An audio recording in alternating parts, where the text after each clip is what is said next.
жаңағыны алып тастадым. Видқа кіресіз, группа дегенге барасыз, сгруппировать дейсіз. Мысал үшін еден бастап керек емесін белгілейсіз. Сізге мысал үшін мына деген бағаннан бастап, например, мына жаққа дейін керек емес. Например, мұғалім жетістігін жазайын деп жатсыз, мына уға дейін керек емес, мына жерге дейін. Осыны белгілеп аласыз.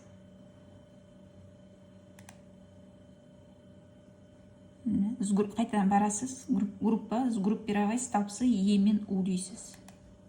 Көрдіңіз бе, міне, мынау мен мынау жиналып қалды.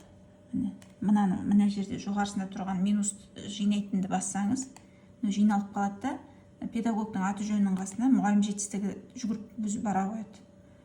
Жазып аласыз. Мына жерде ішінде ортасында бағандар сізді жазу керек болса, бүйтіп бассаңыз жарқырап шыға келеді.